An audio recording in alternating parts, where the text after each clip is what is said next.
Será que novela é só mexicana? Será que romance é só uma história de amor? Será que quem conta um conto aumenta um ponto? Oi, eu sou o Lucas Emanuel e esse é o Apenas um Leitor.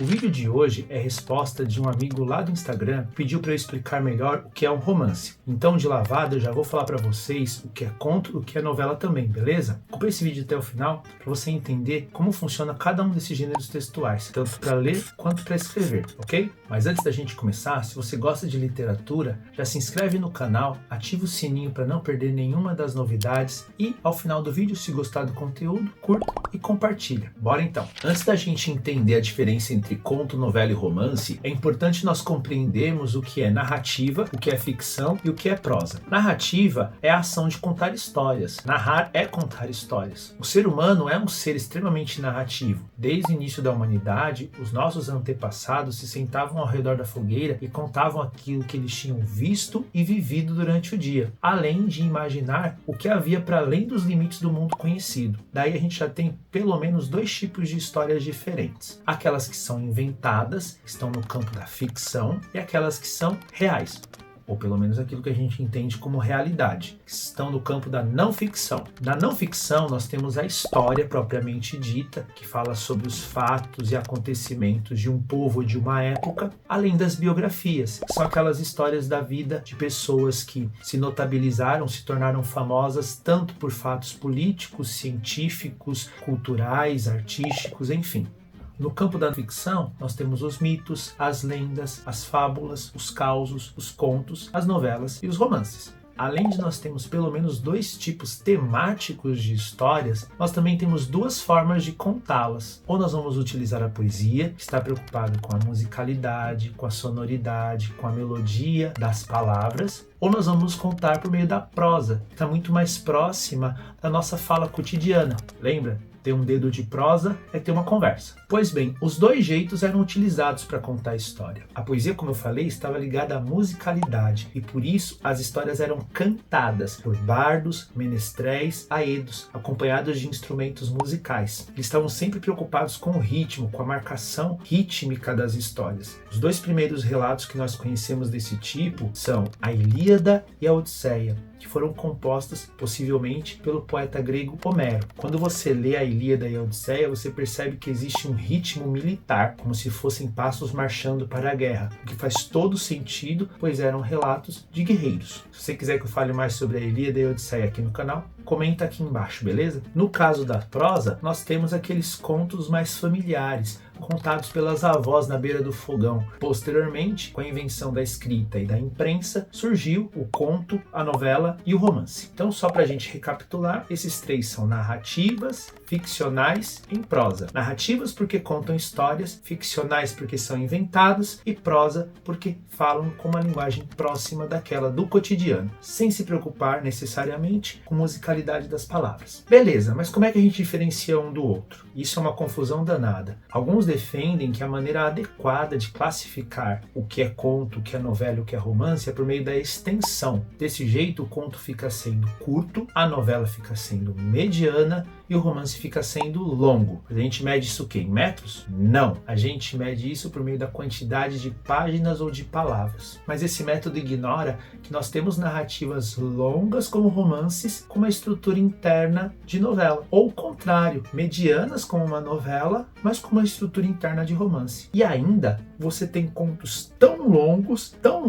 que são maiores do que muitos romances. Um bom exemplo é o conto O Aluno Inteligente, de Stephen King, que tem 196 páginas, enquanto o romance O Estrangeiro, de Albert Camus, tem 128. Portanto, embora seja importante, a quantidade de páginas não deve ser definidora na classificação de uma obra como sendo conto, novela ou romance. A gente tem que levar em conta a estrutura interna, como os elementos narrativos são mobilizados, como que o enredo se dá, quantas personagens tem, qual é o deslocamento no espaço, quanto tempo a ação demora, se o narrador tem ou não espaço e tempo para poder dar a sua opinião sobre a narrativa, se as descrições são ou não importantes e relevantes para aquele texto em questão. Então, vamos ver como isso funciona na prática. O conto foi uma das primeiras formas narrativas a surgir, tanto que nós utilizamos o verbo contar como sinônimo do verbo narrar. Mas a gente precisa destacar a diferença entre o conto popular e o conto literário. O conto popular é aquele que está ligado ao universo do folclore, dos causos, das fábulas. Ele não tem um autor definido, ele pertence a todo um contexto cultural, a toda a cultura de um povo. Pode-se dizer que todo o povo é autor daquele conto. Ele é passado de pai para filho, portanto pela via da oralidade, e vai sofrendo modificações cada vez que é recontado. Lembra do ditado? Quem conta um conto aumenta um ponto. Já o conto literário está dentro do universo da escrita, tem um autor identificado e nós conseguimos reconhecer o estilo daquele autor quando ele escreve.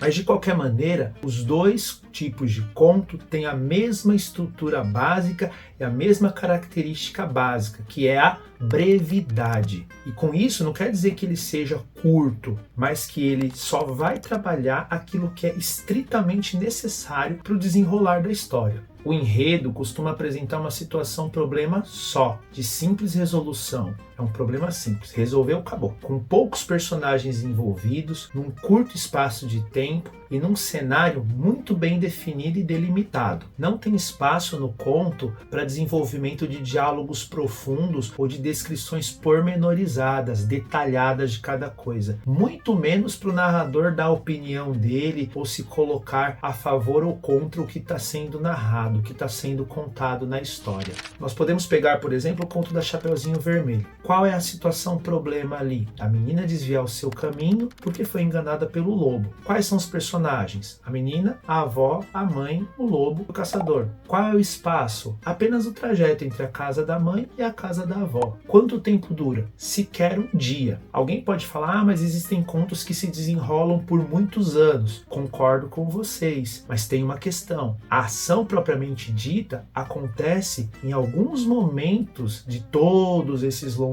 anos em que o conto se desenvolve. Por exemplo, nós temos o conto de Lev Tolstói, Quanta Terra um Homem Precisa, que se desenrola pela vida inteira de um fazendeiro. Mas, no entanto, só nos importa alguns dias específicos daquela vida, os momentos em que ele vai comprando e ampliando as suas posses. O que importa, ao final das contas, é que dentro daquele espaço de minuto, somente as ações mais importantes das personagens vão receber alguma relevância. Se você quiser saber um pouco mais sobre contos, eu indico a leitura da coletânea Mar de Histórias, um excelente conjunto de contos que eles recolheram desde a mais remota antiguidade até os contistas mais contemporâneos. A palavra novela tem origem no latim e significa novidade, notícia, algo novo, um acontecimento novo. Com o passar do tempo, passou a significar invenção, história da carochinha, aquilo que inventaram, ou ainda uma história carregada de emoções fáceis e superficiais. A origem da novela é a Idade Média, a partir dos relatos dos feitos dos cavaleiros e da vida dos santos. Mas há indícios de que ela tenha existido desde a antiguidade, sendo que a mais antiga fonte que nós temos deste modelo de texto é o Satyricon, de Petrônio. A grande característica da novela é a sucessão de episódios. Nós temos uma narrativa principal com uma situação-problema, e a resolução dessa situação-problema, e entre uma coisa e outra nós temos episódios que podem ou não colaborar para aquela resolução. Existem duas maneiras disso acontecer. Na primeira, nós temos um personagem principal que perpassa cada um desses acontecimentos secundários até chegar ao fim da história, que é o caso, por exemplo, de Dom Quixote, de Miguel de Cervantes, ou nós temos o enredo principal e os personagens vão trocando de lugar entre si até que a narrativa inteira seja contada. É o caso, por exemplo, da Demanda do Santo Graal. Em ambos os casos, porém, nós temos um número ilimitado de personagens, assim como uma liberdade maior de tempo e de espaço. Os diálogos começam a ganhar importância dentro da novela, assim como as descrições. E a gente consegue achar até um ou outro narrador mais atrevido que começa a dar opinião sobre aquilo que ele está contando. Um caso típico de novela é o livro O Hobbit, de J.R.R. Tolkien. Nele nós encontramos a história de um ser, de um hobbit, chamado Bilbo Bolseiro, que é convidado pelo mago Gandalf o Cinzento a ajudar Thorin Escudo de Carvalho e os seus 13 companheiros a recuperar o seu tesouro que havia sido roubado por Smaug o Magnífico lá na Montanha Solitária. Entre a sua casa no Condado e a Montanha Solitária, Bilbo passa por diversas aventuras que podem ou não ajudar no fim da trajetória. Se você quiser saber um pouco mais sobre o Hobbit, comenta aqui embaixo, eu faço um vídeo só sobre ele, beleza? A palavra romance tem origem medieval e significa o falar do povo, em oposição ao falar dos sacerdotes da Igreja Católica, que era o latim. Com o passar do tempo, foi se tornando sinônimo da história do povo, ou seja, dos relatos que o povo fazia entre si. Mas o romance ganha o perfil que a gente conhece mais ou menos no século XVIII, depois das conquistas do Iluminismo, da Revolução Industrial e da ascensão da burguesia, quando surge o sistema filosófico e artístico chamado romantismo.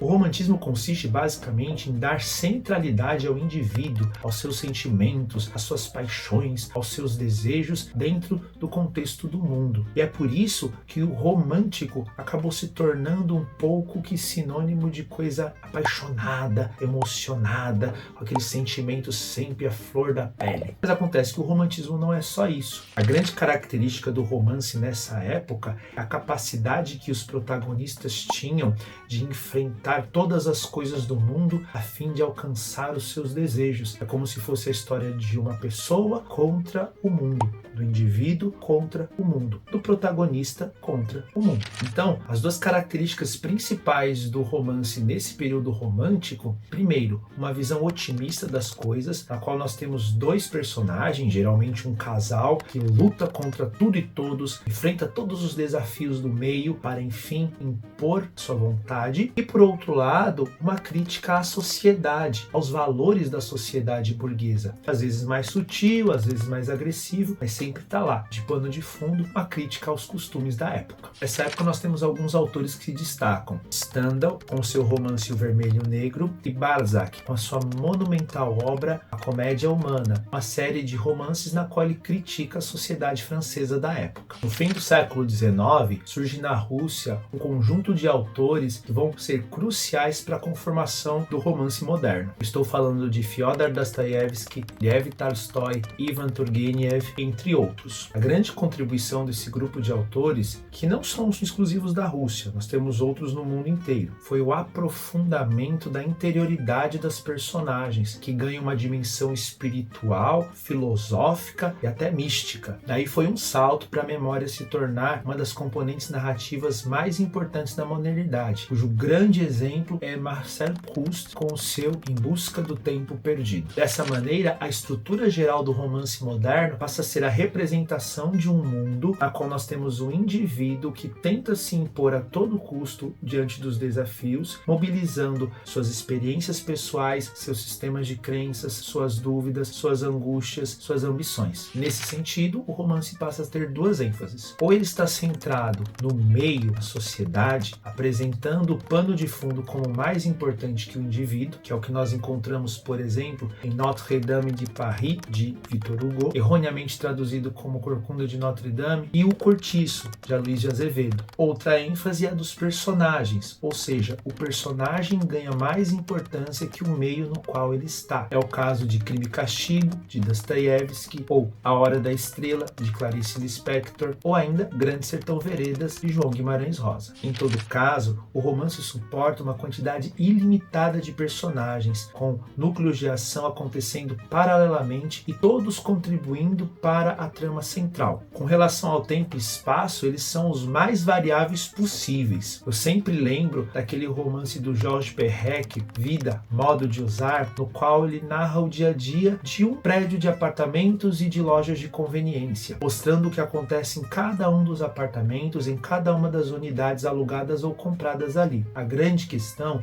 é que o livro inteiro, que é um calhamaço de quase 600 e tantas páginas, ocorre em um único minuto, o momento em que ele deu o primeiro beijo na sua esposa, mostrando que o tempo é relativo dentro do romance e que essa é uma das formas narrativas mais versáteis que existem. Os diálogos, a narração e as descrições se intercalam e se misturam muitas vezes com os pensamentos e as sensações das personagens, além de trazer vez por outra as opiniões dos narradores. Vou trazer um exemplo prático de como é um romance aqui. Lembra que eu falei que o Hobbit é uma novela? Pois bem, a sua continuação, O Senhor dos Anéis, é um romance. Nós encontramos ali dois personagens principais, Frodo e Sam, que enfrentam o desafio de um mundo para alcançar um fim último, a destruição de um anel. Todos os outros núcleos de personagens vão trabalhar a favor ou contra desse objetivo final. Nós vemos ali a deslumbrante descrição de um espaço totalmente inventado por um escritor. O tempo da ação vai se desenrolando ou para nos mostrar que existem ações paralelas acontecendo ou para mostrar que uma nova ação vai se iniciar. Narrativa, diálogo e descrição vão se alternando, tendo como pano de fundo um mundo ficcional complexo no qual nós conseguimos acreditar porque ele é apresentado em sua totalidade. Os pensamentos, as sensações das personagens vão nos sendo apresentados e o narrador ainda ousa fazer um ou outro apontamento opinativo sobre o que ele está contando pra gente. É importante destacar que isso é uma estrutura geral do romance. Como eu disse, ele é muito versátil e tem uma infinidade de temas que ele pode abordar. A fantasia, como é o caso do Senhor dos Anéis, assim como ficção científica, romance de formação, romance realista, romance histórico e a lista é imensa. E aí?